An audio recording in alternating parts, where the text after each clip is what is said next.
Un simple sourire, une conversation anodine, peuvent-ils dissimuler des émotions plus profondes? Aujourd'hui, nous plongeons dans un univers où les gestes discrets parlent plus fort que les mots. Restez avec nous, car nous allons dévoiler 8 signes subtils qu'une femme pourrait être attirée par vous tout en tentant de le dissimuler. Et si vous vous reconnaissez dans l'un d'eux, attendez de découvrir le dernier. Il pourrait transformer votre perception de chaque interaction. Premier signe, le sourire révélateur. Lorsqu'une femme éprouve des sentiments mais cherche à les cacher, son sourire peut être le premier indice. Observez attentivement la manière dont elle sourit en votre présence. Est-ce un simple rictus poli, ou bien son visage s'illumine-t-il entièrement jusqu'à ses yeux? Ce genre, c'est comme une lumière douce, réservée uniquement à vous. Dans le ballet subtil de l'attraction, le sourire est souvent le premier pas. Alors, la prochaine fois que vous la croisez, prenez le temps de capter cette expression. Elle pourrait vous murmurer une vérité qu'elle n'ose pas encore formuler. Deuxième signe, les gestes capillaires et le mimétisme corporel. Avez-vous déjà remarqué qu'elle effleure ses cheveux, les enroule autour de ses doigts ou les rejette en arrière lorsqu'elle vous parle? Ce geste, bien que courant, est souvent un réflexe inconscient lié à l'attirance. Il traduit une forme de nervosité douce, mêlée à une volonté de se montrer sous son meilleur jour. Tout aussi révélateur. Le langage corporel miroir. Si elle reproduit inconsciemment vos postures, vous vous penchez, elle s'incline. Vous croisez les jambes, elle fait de même. C'est le signe d'un lien subtil. Ce mimétisme traduit une synchronisation émotionnelle, une volonté instinctive de créer une harmonie entre vous deux. Ces signaux sont discrets, mais puissants. Lors de votre prochaine conversation, observez sans insister. Joue-t-elle plus fréquemment avec ses cheveux? Son corps reflète-t-il vos mouvements? Ces indices silencieux pourraient si bien révéler une attirance qu'elle préfère garder secrète. Pour l'instant. Troisième signe, l'exposition du cou. Un geste discret mais révélateur. Dans cette troisième partie, nous explorons un comportement souvent sous-estimé, mais profondément significatif, l'exposition du cou. À première vue, cela peut sembler anodin, voire involontaire. Pourtant, dans le langage subtil du corps, ce geste est loin d'être insignifiant. Il peut se manifester de plusieurs façons.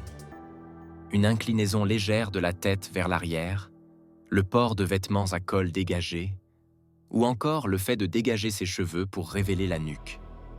Pourquoi ce geste est-il si parlant? Parce que le cou est une zone délicate, vulnérable.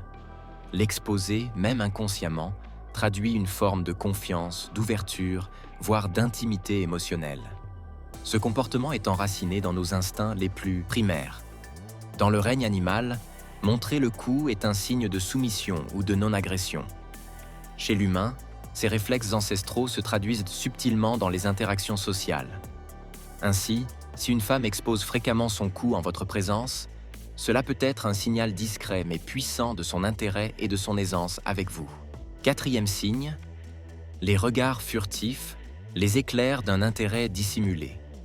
Lorsqu'une femme ressent une attirance mais tente de la dissimuler, ses yeux deviennent souvent les messagers silencieux de ses émotions. Soyez attentifs à la fréquence à laquelle elle vous jette des regards rapides, presque volés. Ces coups d'œil ne sont pas de simples observations passagères. Ce sont des fenêtres ouvertes sur un désir retenu. Elle vous regarde pour établir un lien, mais détourne aussitôt le regard pour préserver une part de mystère. C'est un jeu subtil entre connexion et retrait, entre curiosité et prudence. En psychologie sociale, le contact visuel est un indicateur fort d'intérêt. Mais lorsqu'il devient trop intense, il peut provoquer de la gêne chez une personne émotionnellement impliquée. Ainsi, au lieu de soutenir votre regard, elle choisit des échanges visuels furtifs, presque timides. Si vous la surprenez à vous observer, puis à détourner les yeux dès que vos regards se croisent, c'est un indice révélateur. Ces regards rapides sont sa manière de se connecter à vous, tout en gardant ses sentiments à l'abri. Fugace, mais chargé de sens. Cinquième signe. les lèvres et la nervosité. Le corps parle malgré elle. Quand l'attirance est présente mais volontairement dissimulée, le corps finit souvent par trahir les émotions. L'un des signes les plus révélateurs est le fait de humecter ses lèvres. Ce geste, bien qu'il puisse sembler banal, prend une toute autre signification lorsqu'il est répété en votre présence.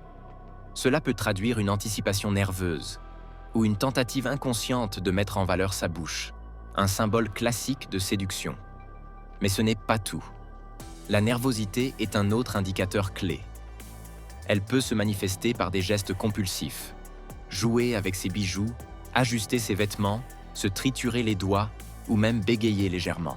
Ces comportements, surtout s'ils apparaissent principalement autour de vous, sont le reflet d'un mélange d'excitation et d'anxiété émotionnelle.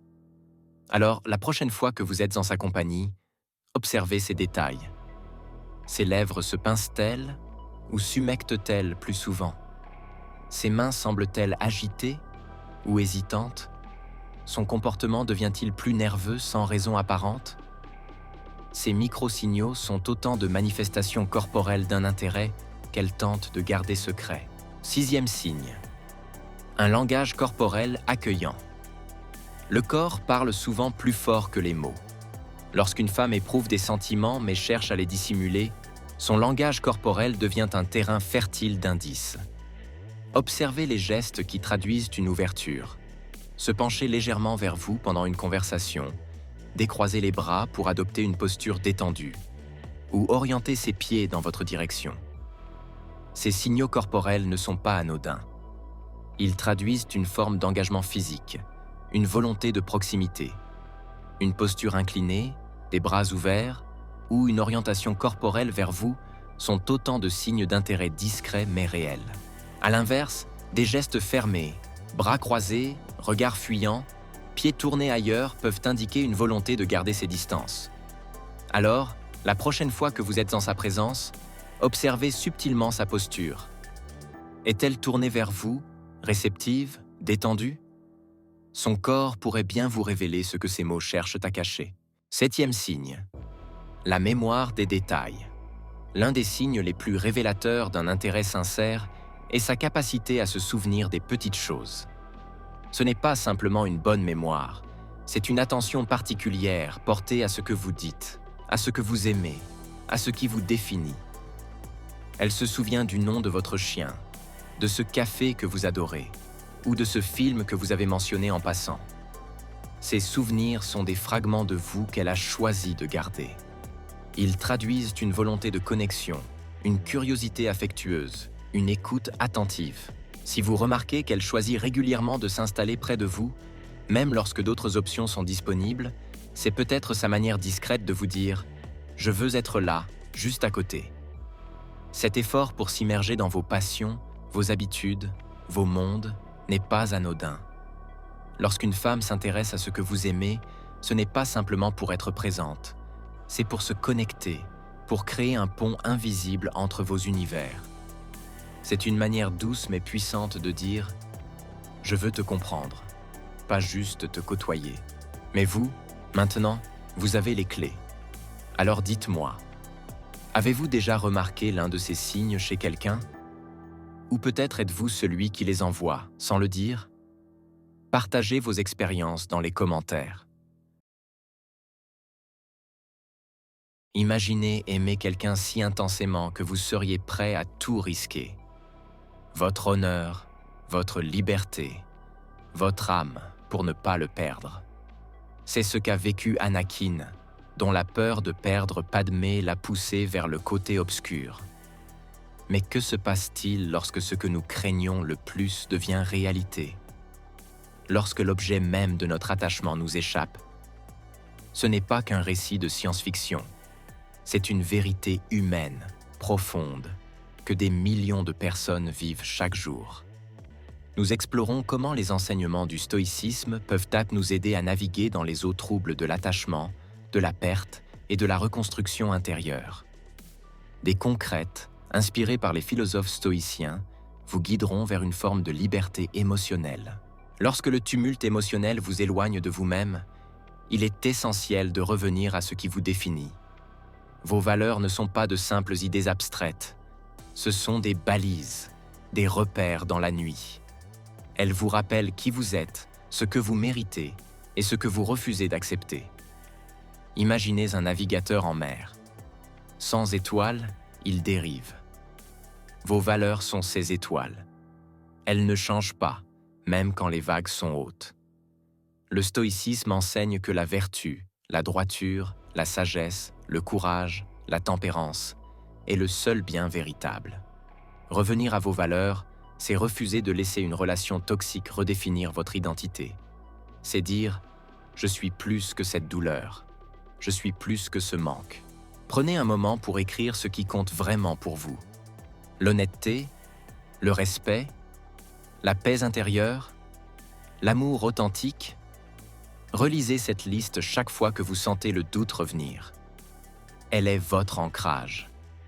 L'un des piliers du stoïcisme est l'acceptation de la nature changeante de toute chose. Rien ne dure éternellement, ni la douleur, ni la joie, ni même les relations qui nous semblent essentielles. Accepter l'impermanence, ce n'est pas renoncer à aimer, c'est reconnaître que tout ce qui existe est en mouvement, comme les saisons ou les marées. Imaginez une feuille portée par le vent. Elle ne lutte pas contre le courant, elle danse avec lui. De la même manière, notre paix intérieure vient lorsque nous cessons de résister à ce qui change et que nous apprenons à l'accompagner. Sénèque écrivait « Ce n'est pas parce que les choses sont difficiles que nous n'osons pas, c'est parce que nous n'osons pas qu'elles sont difficiles. » Oser accepter que ce lien puisse évoluer, se transformer ou même disparaître, c'est faire preuve de courage. Ce n'est pas une faiblesse, mais une sagesse profonde. Concrètement, cela signifie apprendre à lâcher prise. Non pas dans l'amertume, mais dans la reconnaissance que certaines choses ne nous appartiennent pas, que certaines personnes ne sont que des chapitres et non des livres entiers, et que notre valeur ne dépend jamais de leur présence ou de leur absence. L'impermanence est une invitation à vivre pleinement le moment présent, sans s'y accrocher comme à une bouée. C'est une danse avec le temps, une acceptation de la beauté fugace de chaque instant. Dans un monde saturé de bruit extérieur comme intérieur, le silence peut sembler vide, voire inconfortable. Pourtant, pour les stoïciens, le silence n'est pas un manque, mais une présence. C'est dans le silence que la pensée se clarifie, que les émotions se déposent et que la sagesse peut enfin émerger. Imaginez un temple ancien, construit loin du tumulte des villes. Ce lieu n'est pas déserté, il est sacré. De la même manière, le silence que vous créez autour de vous devient un sanctuaire. Un espace où vous pouvez entendre non pas les voix du monde, mais celles de votre propre raison. Marc Aurèle, dans ses Pensées pour moi-même, écrivait souvent dans le calme de la nuit, loin des responsabilités impériales. Il comprenait que le silence n'est pas une absence de son, mais une présence de soi. Redéfinir votre relation avec le silence, c'est apprendre à ne pas le fuir. C'est s'asseoir avec lui, comme on s'assoit avec un vieil ami. C'est lui permettre de vous parler, de vous montrer ce que le bruit cachait. Concrètement, cela peut être une pratique quotidienne. Quelques minutes sans téléphone, sans musique, sans distraction. Juste vous, votre souffle et vos pensées. Ce moment devient un miroir non pas pour juger, mais pour comprendre. Le silence vous aide à distinguer ce qui est essentiel de ce qui est accessoire. Il vous montre que vous n'avez pas besoin de réponses immédiates, ni de validation extérieure. Il vous rappelle que la paix ne vient pas de ce que vous contrôlez, mais de ce que vous acceptez.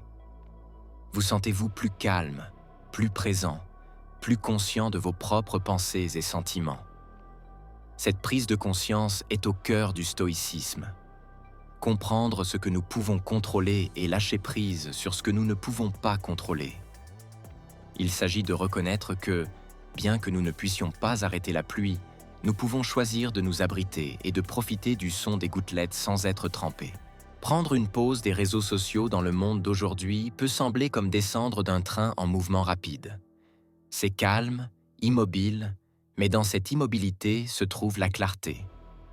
Alors que vous entreprenez cette pause des réseaux sociaux, Rappelez-vous des paroles de Sénèque et utilisez ce temps à bon escient. Lisez un livre, faites une promenade, écrivez dans un journal. Engagez-vous dans des activités qui nourrissent votre âme, pas seulement pour passer le temps. Cette pause est votre moment pour vous reconnecter avec vous-même, pour vous rappeler qui vous êtes dans le calme, loin de la foule. Dernière étape, concentrez-vous délibérément sur vos besoins fondamentaux. Dans cette dernière foulée sur le chemin du détachement, tournez votre attention vers l'intérieur, vers le cœur de votre être.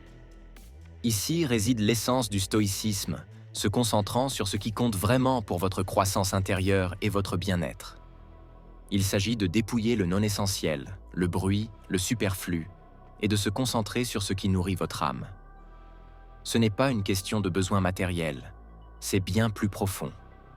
Il s'agit de subsistance émotionnelle, d'intégrité morale et de croissance personnelle. Pensez à votre vie comme à un jardin. De quoi a-t-il besoin pour prospérer? De la lumière du soleil, de l'eau, des soins. Ce sont les essentiels. De même, identifiez ce qui est essentiel pour votre croissance émotionnelle et spirituelle, et concentrez-vous sur le développement de ces aspects.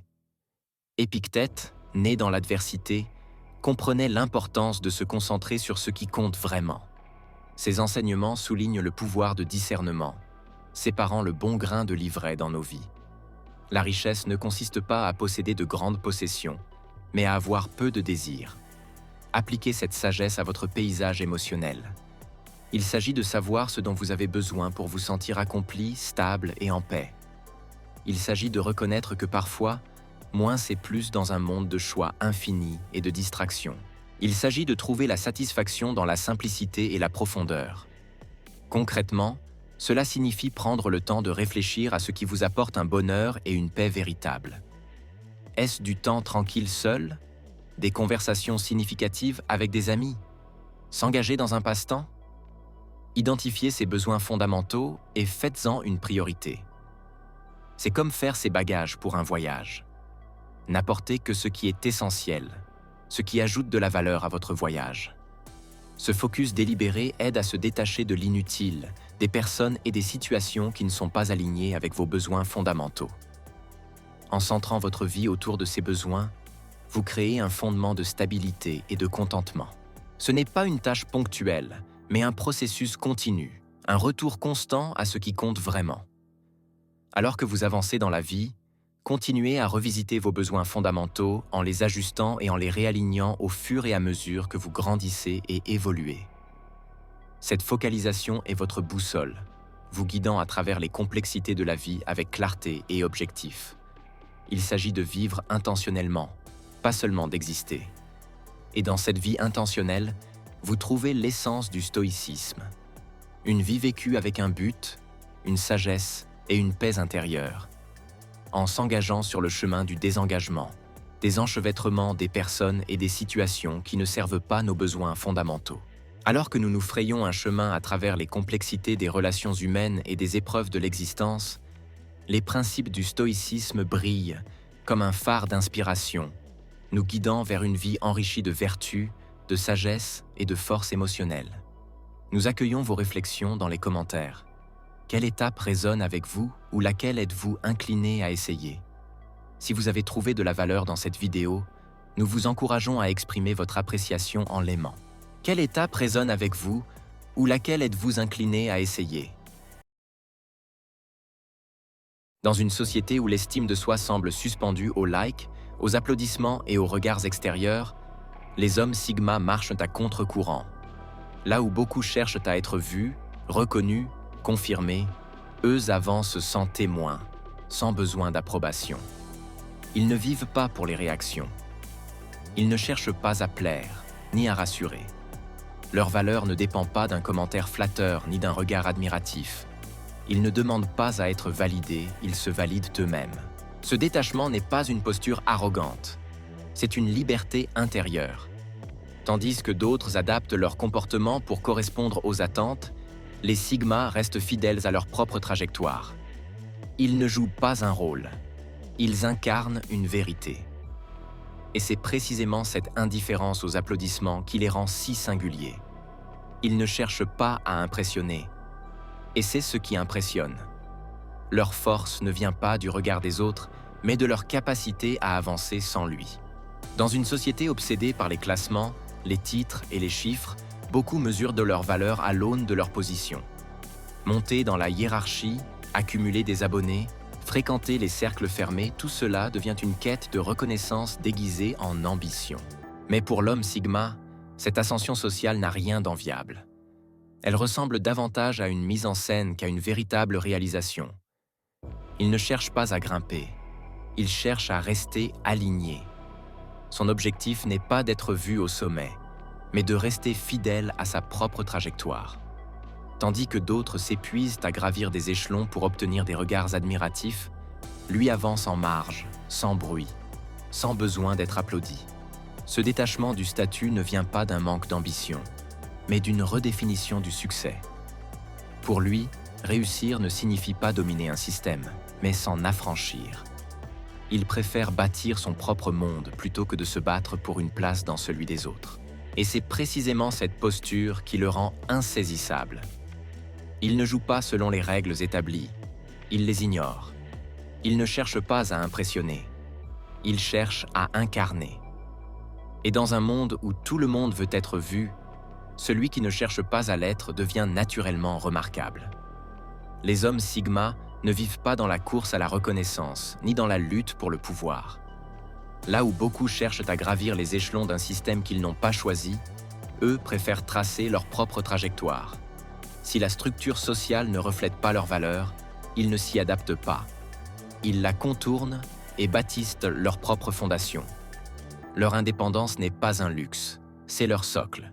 Dans l'univers professionnel, tandis que certains s'épuisent à séduire les supérieurs ou à tisser des réseaux pour exister, le Sigma reste focalisé sur l'essentiel. Produire avec rigueur, agir avec précision.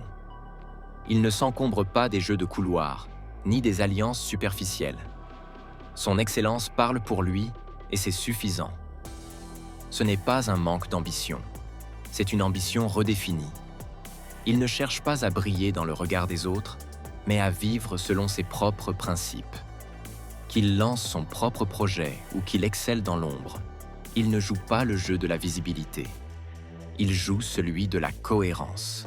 Son énergie est précieuse et il la consacre à ce qui a du sens. Les relations, pour lui, ne sont pas des trophées sociaux. Il ne collectionne pas les contacts.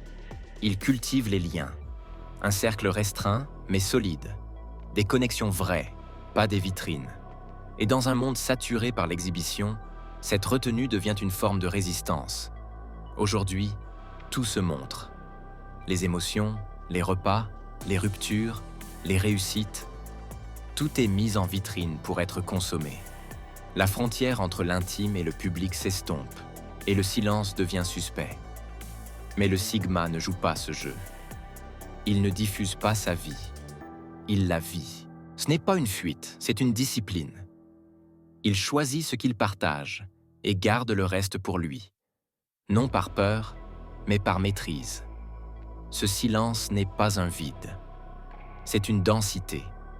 Il protège son monde intérieur des projections extérieures, des jugements hâtifs, des interprétations erronées.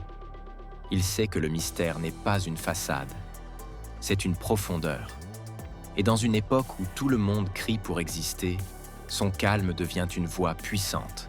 Cela oblige les gens à prêter attention à ses actions, pas à ses paroles, ce qui fait de ce qu'il fait sa déclaration la plus puissante. En protégeant leur vie privée, les Sigma préservent leur paix intérieure et protègent leur énergie.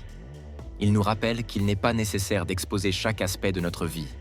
Et parfois, les histoires les plus profondes sont celles que nous choisissons de garder pour nous. Faire plaisir à tout le monde, essayer de rendre tout le monde heureux est l'une des choses les plus épuisantes que l'on puisse faire à soi-même.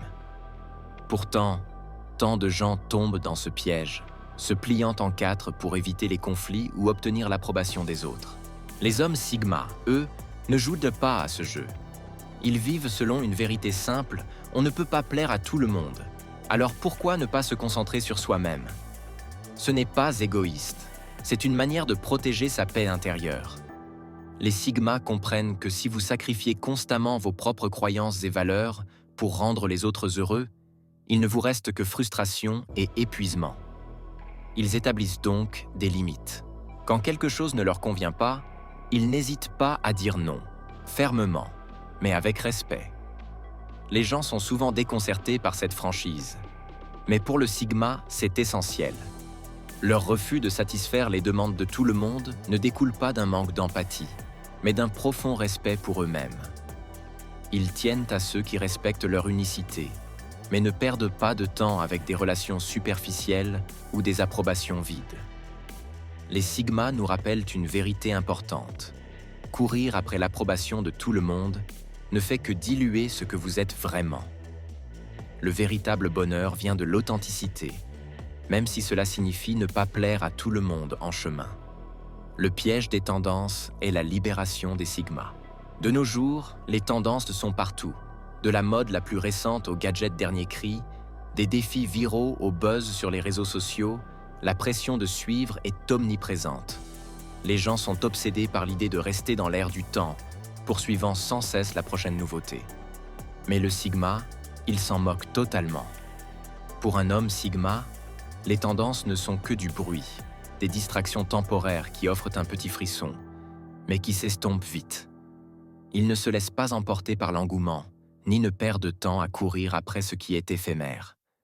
Au contraire, il canalise son énergie vers ce qui compte vraiment, se développer en tant que personne, apprendre de nouvelles choses et créer des liens profonds et durables qui résistent à l'épreuve du temps.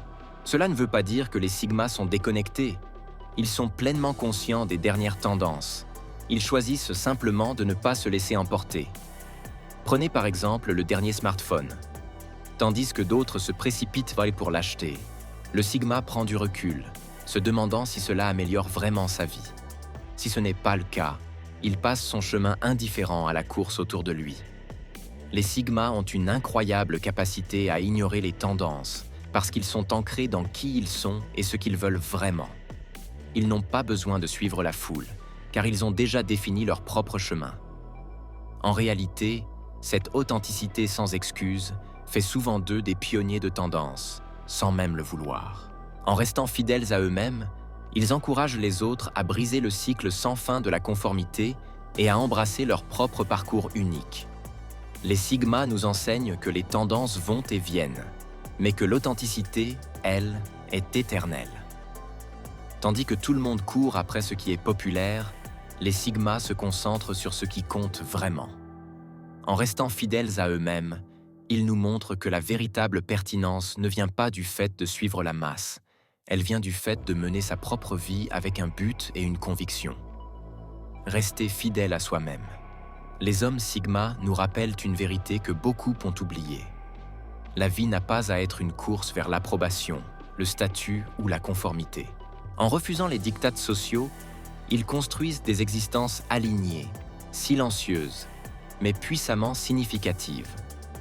Ce qui les rend si rares dans un monde saturé de bruit, c'est leur capacité à se concentrer sur l'essentiel, à ignorer les pressions superficielles et à vivre selon leur propre boussole.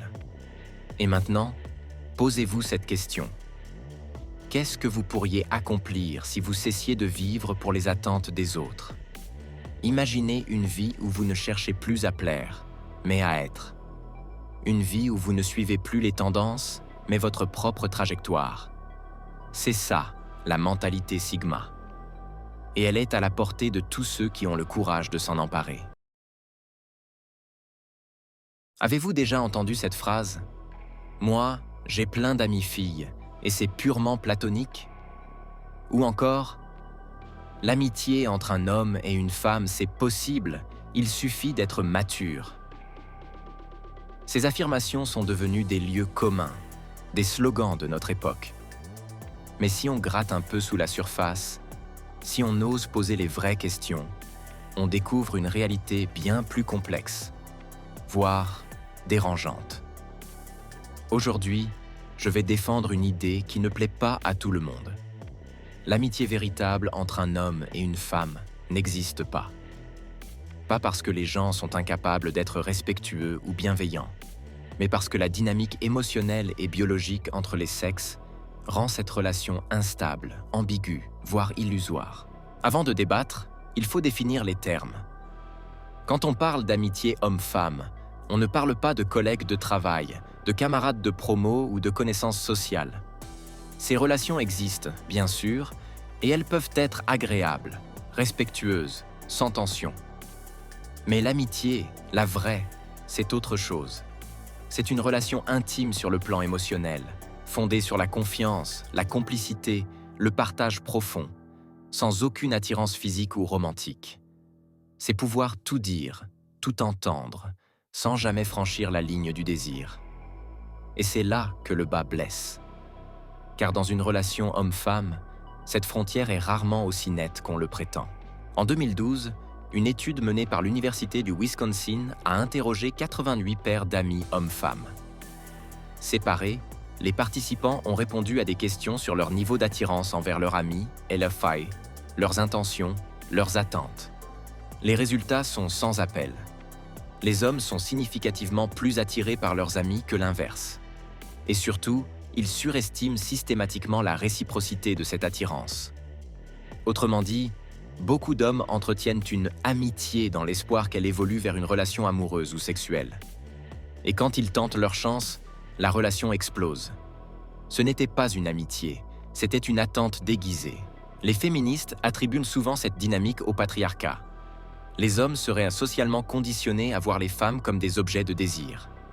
Mais les spécialistes de la psychologie évolutionniste proposent une autre lecture. Selon eux, les hommes ont une libido plus élevée et sont biologiquement programmés pour maximiser les opportunités de reproduction. Les femmes, plus vulnérables physiquement, notamment pendant la grossesse, recherchent instinctivement protection et stabilité. Résultat, une asymétrie fondamentale. Dans une relation amicale homme-femme, la femme cherche la connexion émotionnelle, mais l'homme introduit l'ambiguïté sexuelle. Même s'il ne le dit pas, même s'il ne l'admet pas, cette tension existe. Elle est latente. Elle est biologique. On le voit dans les gestes, les regards, les silences. Une main qui reste un peu trop longtemps sur l'épaule. Un message envoyé tard le soir. Une jalousie subtile quand l'autre parle d'un partenaire. Ces signaux ne sont pas anodins. Ils traduisent une tension, une attente, une frustration parfois. Et même si les deux personnes prétendent que tout va bien, l'un des deux finit presque toujours par vouloir plus. Quand cette ambiguïté éclate, quand l'un des deux avoue ses sentiments ou tente une approche, l'amitié vole en éclats. Soit l'autre accepte, et ce n'était pas une amitié, mais une séduction déguisée. Soit l'autre refuse, et la relation devient gênante, distante, voire inexistante. Dans les deux cas, l'amitié pure n'a jamais existé. Elle était une illusion, un équilibre instable, une attente silencieuse. Bien sûr, il existe des cas où une amitié homme-femme semble fonctionner, mais souvent, l'un des deux est déjà en couple, ce qui neutralise l'ambiguïté. L'un des deux n'est pas attiré par le sexe opposé. Ou bien, il y a eu attirance, mais elle a été refoulée, ignorée ou dépassée. Quand une amitié homme-femme se construit sur une base ambiguë, les effets ne sont pas seulement relationnels, ils sont aussi psychologiques.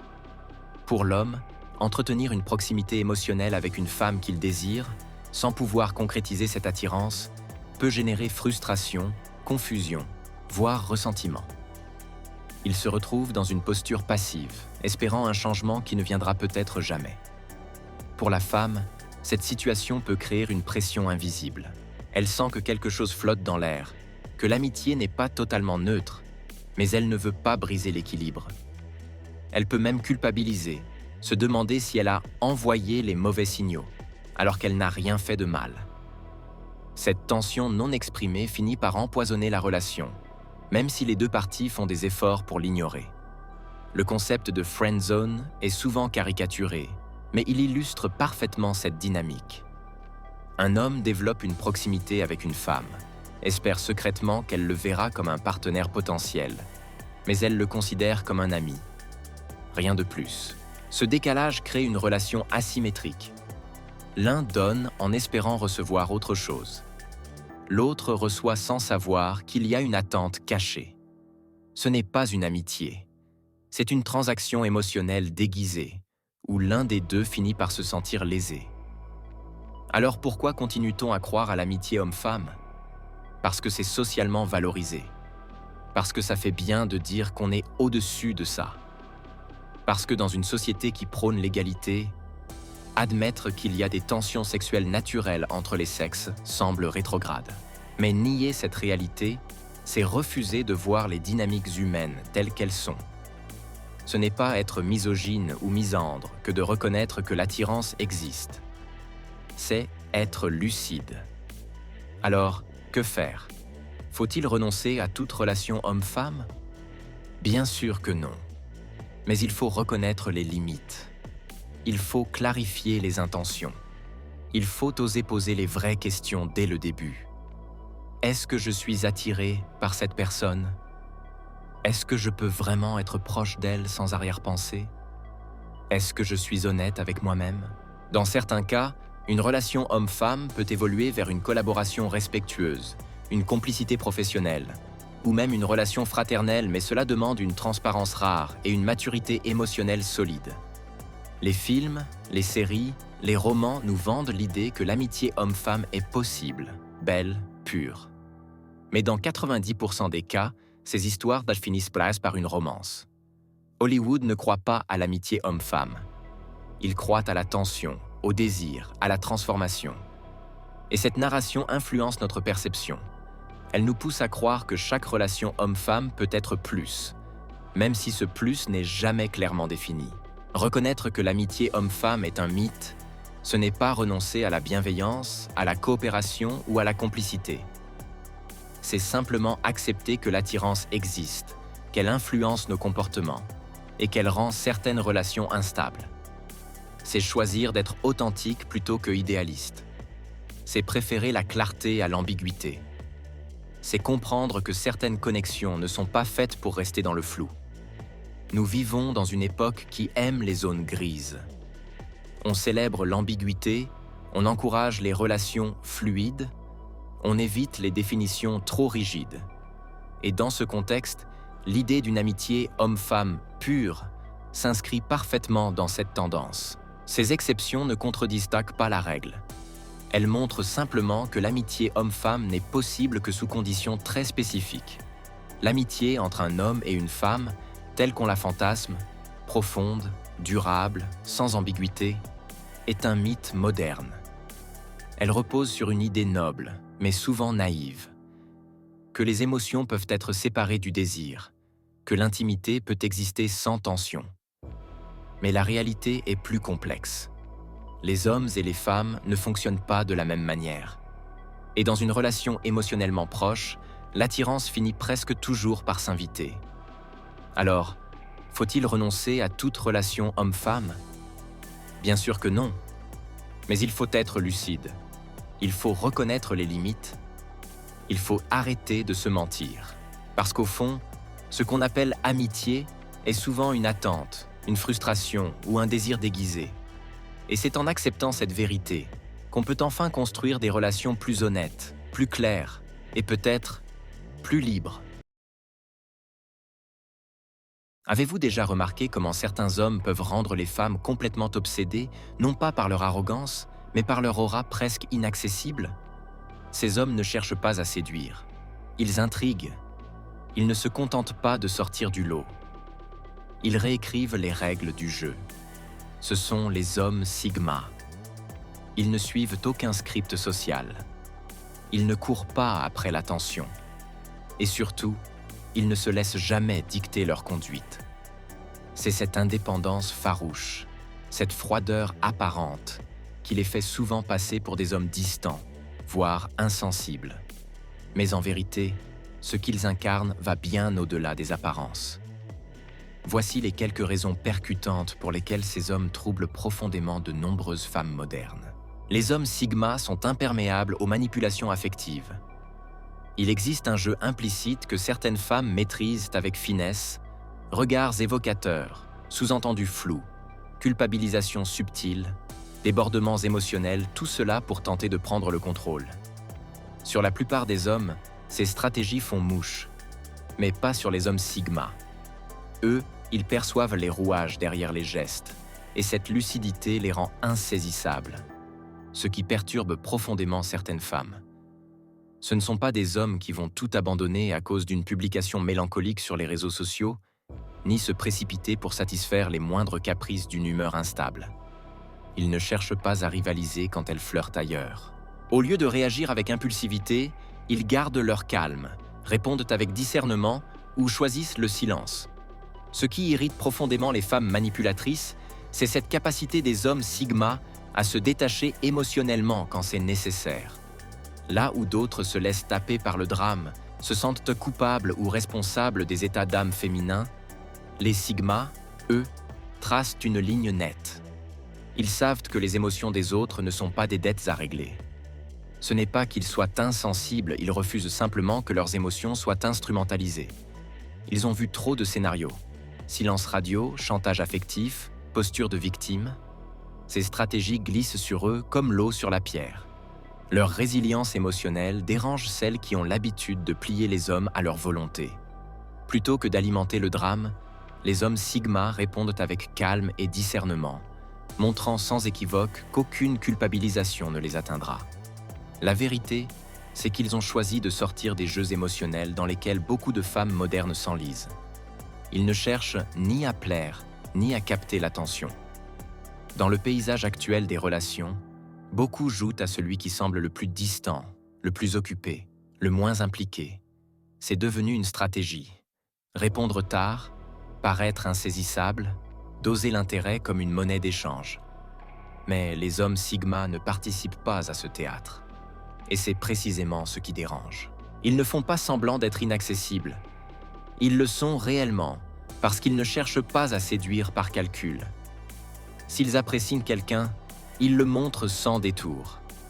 Mais ils ne s'épuiseront jamais à prouver leur valeur ou à maintenir une présence artificielle. Pas de messages anodins pour rester dans le radar. Pas de likes stratégiques. Pas de faux mystères. Leur intérêt est clair, ou il n'existe pas. Et cette transparence heurte les attentes de nombreuses femmes habituées à des jeux de validation. Quand elles tentent de tester leur pouvoir en jouant l'indifférence, en provoquant le silence, ils ne réagissent pas. Ils observent, puis se retirent. Et c'est là que le paradoxe surgit. Plus ils restent impassibles, plus ils deviennent intrigants. Et si l'autre insiste, cherche à provoquer une réaction, ou tente de les pousser à la poursuite, ils disparaissent sans bruit. Ce comportement révèle une vérité brutale. Les relations modernes sont souvent des jeux de contrôle. Mais eux, ils ont quitté l'arène. Ils ne cherchent ni à gagner, ni à perdre. Ils choisissent simplement de ne pas jouer. Lorsqu'une femme habituée à voir des hommes pliés à ses attentes croise un homme qui ne joue pas le rôle prévu, le choc est immédiat. Ce décalage entre ce qu'elle connaît et ce qu'elle découvre provoque à la fois de la curiosité et une irritation sourde. Beaucoup affirment vouloir un homme autonome, libre, sûr de lui. Mais quand elles rencontrent un homme qui ne cherche ni approbation ni contrôle, l'admiration initiale se transforme vite en malaise. Ce type d'homme ne demande pas à être validé. Il avance selon ses propres règles, porté par ses ambitions, ses projets, son monde intérieur. Au début, cette posture attire, elle fascine. Elle donne l'impression d'une force tranquille, d'un homme centré, entier. Mais très vite, la réalité s'impose. Il ne se laisse pas domestiquer. Il ne devient pas dépendant. Et c'est là que le trouble commence. Ce n'est pas qu'il fuit l'engagement, c'est qu'il refuse de sacrifier son intégrité pour calmer des insécurités. Là où d'autres hommes se plient, s'effacent, se suradaptent pour prouver leur amour, lui reste fidèle à son équilibre. Il ne négocie pas sa liberté. Quand elle tente de reprendre le contrôle avec ses stratégies habituelles, elle se heurte à un mur. Pas de culpabilité, pas de justification. Juste un homme qui sait ce qu'il veut et ce qu'il ne tolère pas. Autour d'elle, les voix s'élèvent. S'il t'aimait, il serait plus dépendant. Un vrai couple, c'est deux personnes qui s'appuient l'une sur l'autre. Mais lui connaît la nuance essentielle. Vouloir quelqu'un, ce n'est pas en avoir besoin pour exister. Dans les relations modernes, Beaucoup de femmes ont été conditionnées à croire que l'indépendance masculine doit s'effacer une fois en couple. Elles attendent qu'ils réorganisent sa vie autour d'elles, qu'ils demandent leur avis à chaque tournant, qu'ils s'appuient sur elles émotionnellement. Et quand cela ne se produit pas, elles le taxent d'indifférence, sans jamais remettre en question leurs propres attentes. Ce qu'elles veulent, en réalité, ce n'est pas un homme libre. C'est l'image d'un homme libre à condition qu'il devienne assez dépendant pour être dirigé. L'autonomie profonde d'un homme sigma bouleverse les dynamiques relationnelles classiques. Il ne s'agit ni de froideur ni de résistance, mais d'un engagement envers sa liberté intérieure, tout en restant capable de tisser des liens sincères et solides. Pourtant, pour celles qui sont habituées à diriger la relation, cette posture devient rapidement une source de tension. Ces hommes sont déconcertants. Là où beaucoup peuvent être déchiffrés en quelques échanges, les sigmas échappent au schéma. Ils ne se laissent pas enfermer dans des routines comportementales. Juste au moment où l'on croit les avoir cernés, ils prennent une direction inattendue. Ce n'est pas une stratégie de mystère. C'est simplement qu'ils agissent selon leur propre boussole, et non selon les codes sociaux ou les attentes implicites. Tandis que la majorité des hommes adoptent des comportements calibrés pour plaire ou séduire, les sigmas suivent leur propre trajectoire, dictée par une cohérence intérieure. Face à eux, les repères habituels s'effondrent. Les tentatives de lecture comportementale échouent, car il n'y a pas de scénario prévisible. Chaque geste, chaque réponse est dictée par le moment, non par une logique de jeu. Le vrai défi n'est pas leur complexité, mais leur transparence. Ils ne jouent aucun rôle. Là où d'autres modulent leur attitude pour correspondre à ce que l'on attend d'eux, les sigmas restent fidèles à eux-mêmes, sans chercher à plaire ni à provoquer. Et pour une femme habituée à orienter les comportements masculins en créant de la distance pour susciter le rapprochement, en dosant l'attention pour provoquer la poursuite, cette absence de réactivité devient frustrante. Car face à un homme qui ne répond pas aux leviers habituels, la stratégie perd tout pouvoir. Leurs tactiques habituelles tombent à plat face aux hommes sigma. Ces derniers ne réagissent ni aux pressions sociales, ni aux manœuvres émotionnelles, et cela les place dans une position inhabituelle, face à un homme qu'elles ne peuvent ni anticiper ni influencer. Ce sentiment d'impuissance devient rapidement insupportable. Leur façon de penser tranche net dans le brouillard émotionnel. Là où beaucoup d'hommes se laissent désarçonner par un simple « c'est ce que je ressens », les sigmas, eux, cherchent à comprendre ce qui se cache derrière. Ils ne fuient pas l'émotion, ils la décortiquent. C'est comme tenter de débattre avec un esprit chirurgical quand on est soi-même emporté par la tempête. Tandis que d'autres paniquent à la moindre crise, les sigmas gardent leur calme et vont droit à l'essentiel. Ce sang-froid, dans les moments de tension, est souvent ce qui désarme le plus. Certaines femmes ont appris à utiliser leurs émotions comme levier. Une larme, une colère, une absence calculée, autant de signaux censés déclencher une réaction. Mais face à un sigma, ces signaux restent sans effet. Il ne se laisse pas happer. Il écoute, il analyse, il répond avec clarté. Et c'est là que la frustration atteint son sommet. Car plus elle s'agite, plus il reste posé. Il demande des faits, des explications, des éléments concrets. C'est une conversation rationnelle dans un monde émotionnel. Et pour beaucoup, c'est déroutant. Les sigmas ne cèdent pas pour apaiser. Ils ne changent d'avis que si la logique l'exige. Cette posture, à la fois ferme et réfléchie, les rend aussi admirables qu'irritants. Et ils ne sacrifieront jamais leur équilibre pour une compagnie imposée. Cette indépendance retire l'un des leviers les plus puissants du jeu relationnel, la peur de la solitude. Et c'est là que la frustration atteint son comble. Car face à un homme qui peut partir sans hésitation, sans regret, sans besoin, le pouvoir bascule. Alors que beaucoup d'hommes acceptent l'irrespect ou les comportements toxiques par peur de perdre une relation, les hommes sigma, eux, choisissent la paix. Ils préfèrent retrouver leur équilibre en solitaire plutôt que de s'enliser dans des conflits inutiles. Ce choix bouleverse les rapports de force habituels. Dans l'imaginaire collectif, les hommes sont souvent perçus comme plus vulnérables à la solitude. Mais les sigmas brisent ce schéma. Ils ont observé trop de compagnons s'enfermer dans des unions frustrantes et ont tiré une conclusion claire. Mieux vaut être seul que mal accompagné. Ce n'est pas qu'ils rejettent l'amour ou le lien, c'est qu'ils refusent de troquer leur dignité contre une présence. Ils connaissent leurs valeurs et préfèrent investir leur énergie dans leur propre croissance plutôt que dans une relation qui les affaiblit. Cette posture oblige certaines femmes à revoir leur stratégie. L'idée que l'engagement peut être utilisé comme levier ne fonctionne plus. Face à un homme qui ne craint pas de partir, les jeux de pouvoir perdent leur efficacité. Le Sigma ne s'accroche pas à ce qui ne lui correspond pas. Il choisit la solitude avec assurance plutôt que de se compromettre. Cette indépendance remet en question les croyances traditionnelles sur les dynamiques amoureuses. Elle pousse à réfléchir à ce que l'on apporte réellement dans une relation au-delà de la simple présence. Et ce détachement se reflète aussi dans leur manière de percevoir la séduction. Dans un monde où beaucoup d'hommes s'agitent à la vue d'un visage séduisant, les Sigmas restent impassibles. Une femme peut entrer avec toute l'élégance d'un défilé, mais eux ne se laissent pas distraire. Ils peuvent remarquer, mais ne s'inclinent pas. Ce n'est pas du mépris, ni du jeu. C'est une exigence. Ils ne sont pas impressionnés par l'apparence seule.